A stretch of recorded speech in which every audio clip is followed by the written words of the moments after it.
Hello, everyone. The first call came in just after sunrise. A man walking his dog along a quiet roadside outside the small town of Paintsville, Kentucky, noticed what looked like an abandoned vehicle sitting awkwardly off the pavement. At first, nothing seemed unusual. Cars occasionally broke down along that stretch of road, but as he drew closer, he realized the driver's side window had been shattered. Then he saw blood. Within minutes, deputies from the Johnson County Sheriff's Office arrived. The vehicle belonged to 38-year-old Carolyn Clifton. She wasn't inside. The discovery immediately launched one of the most complex murder investigations the county had ever faced. Before we continue, if you enjoy true crime stories built from real investigations and verified facts, make sure to like this video and subscribe to the channel. It helps us continue bringing you carefully researched cases every week. Now, let's uncover what really happened to Carolyn Clifton.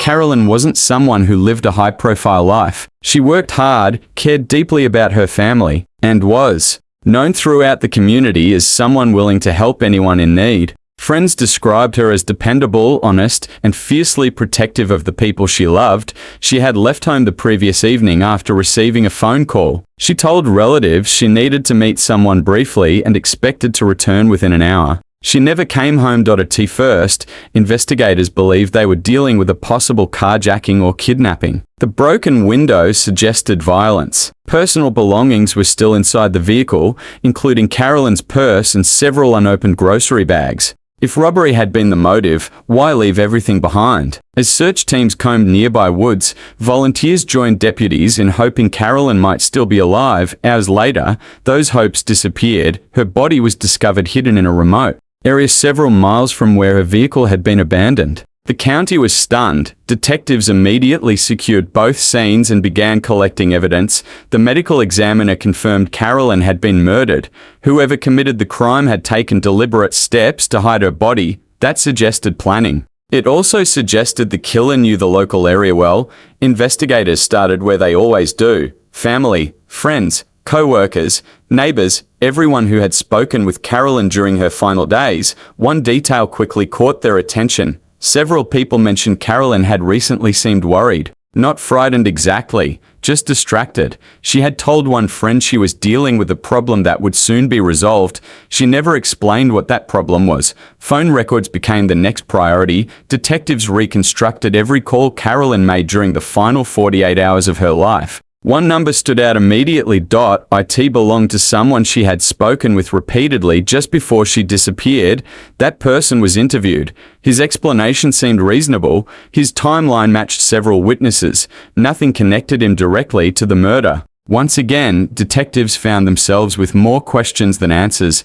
Meanwhile, forensic specialists examined Carolyn's abandoned vehicle inch by inch. The broken glass wasn't the only clue. They recovered several fingerprints that didn't belong to Carolyn. At first, investigators believed they had finally found their suspect, but after comparing the prints against law enforcement databases, no match appeared. The evidence remained anonymous. Weeks passed, search warrants multiplied. Dozens of interviews turned into hundreds. Rumors spread rapidly throughout Johnson County. Some believed Carolyn had witnessed a crime, others suspected a personal dispute. A few insisted investigators were overlooking the obvious. Still, detectives refused to rush to judgment. They knew a weak case could allow a killer to walk free. Then another discovery changed everything. A local resident contacted investigators after remembering something unusual from the night Carolyn disappeared. He recalled seeing two vehicles parked near an isolated gravel road. One resembled Carolyn's. The other belonged to a pickup truck. The witness couldn't identify the driver,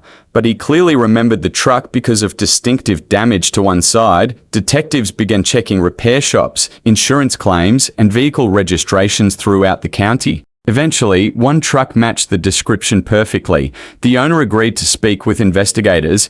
He admitted being near the area that evening, but he insisted it was merely coincidence. His explanation raised more questions than it answered. Investigators examined his truck. Inside, forensic teams recovered tiny traces of biological evidence invisible to the naked eye. Laboratory testing would take weeks. The waiting was agonizing. Carolyn's family held vigils, hoping for answers. The community demanded justice. Yet detectives remained silent. They understood that solving a murder required patience. Then the laboratory results arrived. The evidence recovered from the pickup truck was consistent with Carolyn's DNA. The investigation immediately shifted. The truck owner was no longer simply a witness. He became the primary suspect, but detectives still faced a critical problem. Finding Carolyn's DNA inside the vehicle proved contact.it did not prove murder.to secure a conviction. Prosecutors needed to establish exactly what had happened during Carolyn's final hours. And that meant uncovering a motive strong enough to explain why someone would kill a woman who seemed to have no enemies. The answer would emerge from a conversation investigators almost overlooked, a conversation that had taken place several weeks before Carolyn disappeared. At the time, it seemed completely ordinary. Looking back, it would become one of the most important clues in the entire case. Now detectives wondered why Carolyn had been researching a company no one appeared to know existed. Financial investigators searched state business records. Nothing.no registered company.no tax filings.no business license. Blue Ridge Holdings simply didn't exist. Yet when forensic analysts searched Carolyn's home computer, they found dozens of documents saved inside an encrypted folder: bank statements, property deeds, insurance records. Most belonged to people Carolyn had never met. Some pages contained handwritten notes in the margins, question marks, names connected by arrows, dates circled in red ink.it looked less like personal paperwork and more like someone trying to solve a puzzle. One page caught Detective Mason's attention. 3 names had been underlined several times. Each one was linked to the same pickup truck owner. His name was Thomas Granger. Thomas insisted he had never seen those documents before. He admitted knowing Carolyn. Their children had attended the same elementary school years earlier. Nothing more. When detectives asked about Blue Ridge Holdings, Thomas stared blankly. He claimed he had never heard the name. His answers sounded rehearsed, but there was no proof he was lying. Meanwhile, laboratory technicians completed another round of forensic testing. This time, they focused on microscopic fibers recovered from Carolyn's jacket. The results surprised everyone. The fibers matched the upholstery found inside Thomas's pickup truck. Individually, the evidence still wasn't enough, but the pieces were beginning to fit together. Detectives decided to reconstruct Carolyn's final 24 hours. Security cameras from gas stations, convenience stores, and traffic intersections were collected. Thousands of hours of footage, most revealed nothing. Then, almost by accident, an investigator reviewing footage from a hardware store noticed Carolyn's SUV driving through an intersection just after 8:30 that evening. Behind her, less than 2 car lengths away, was Thomas's pickup. Frame after frame showed both vehicles making identical turns through town.